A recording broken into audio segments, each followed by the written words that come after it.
Hello everyone, now I will show you how to set up a TP-Link router, Archer C50.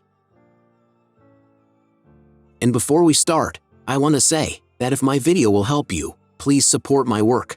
Every donation will help rebuild my home, which was destroyed by Russian invaders. Half of all donations I will send to animal shelters and funds which support Ukrainian war victims. All details are in the description down below. The first thing you need to do is turn on the router. Take the power adapter. Plug one end into an outlet and the other into the router.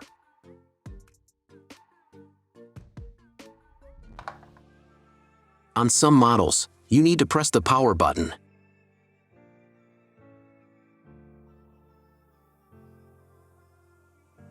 When the router turns on, the indicator will light up.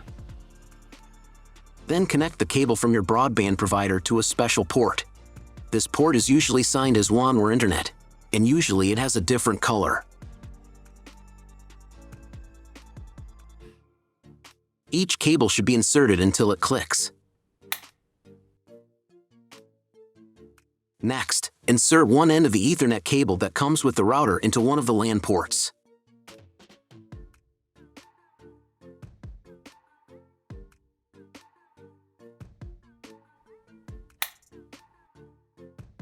And plug the other end into the Ethernet card of your computer or laptop. Great, we connected the router to your computer. Now you need to set it up. But first, I will show you another method how you can connect the router if you do not have an Ethernet cable or your computer does not have an Ethernet port. All you need to do is connect the router with the power adapter and the cable of your internet provider.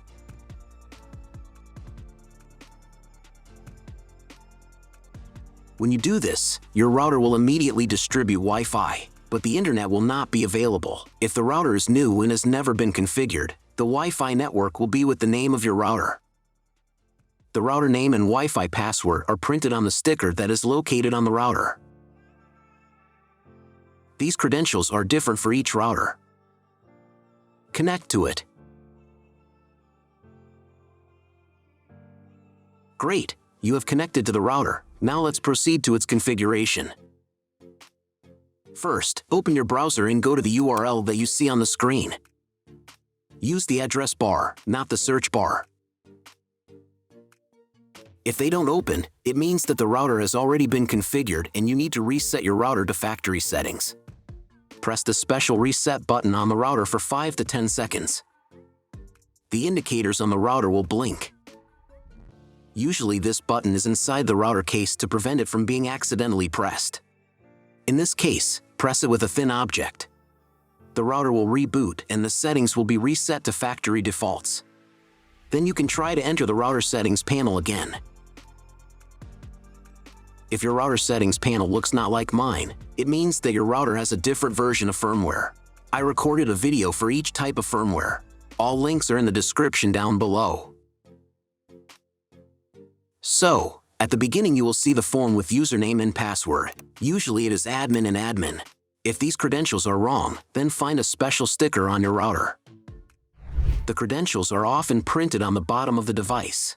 If they don't work either, it means that your router has already been configured and someone has changed username or password.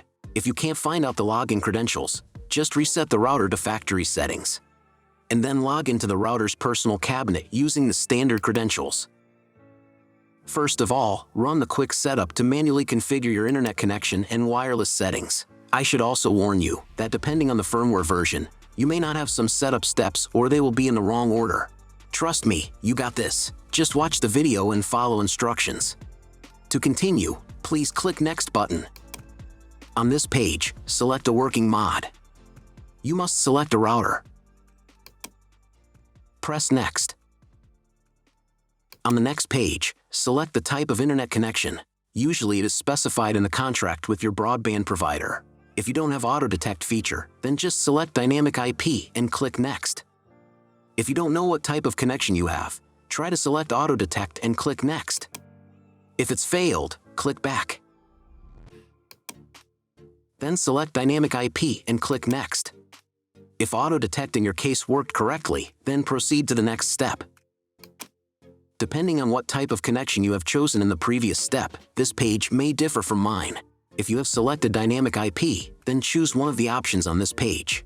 If your ISP only allows internet access to a specific MAC address, you need to clone the MAC address of the primary computer. If you are not sure, select No, I do not need to clone MAC address. In most of the cases, there is no need to clone the MAC address. But if you can't get the internet connection after quick setup, please run it again and clone the MAC address for a try. On next page, set name and password of your future Wi-Fi network. First, select Enable in the wireless radio drop-down list. Next, in this field you write a name for your future Wi-Fi network. Choose your region.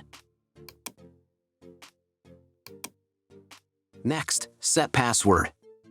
Click on this WPA2PSK option if it's not activated, and write a password in a wireless password field. Password must be at least 8 characters long. When you write the credentials, click on the Next button. Great! You have completed the quick setup process.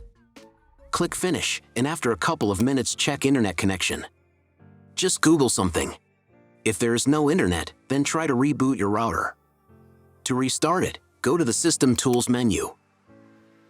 Select Reboot menu item, and click on the Reboot button.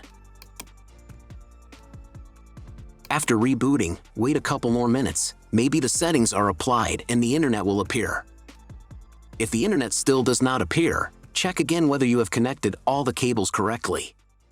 If after all manipulations you still have no internet, then go to the Network tab.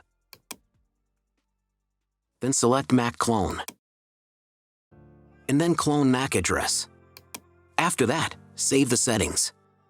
Reboot your router and after a couple of minutes check internet connection.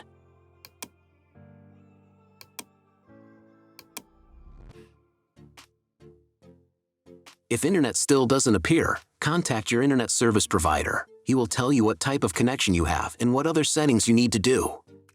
That's all. If my video helped you, please support my work. Every donation will help rebuild my home, which was destroyed by Russian invaders. Half of all donations I will send to animal shelters and funds which support Ukrainian war victims. All details are in the description down below.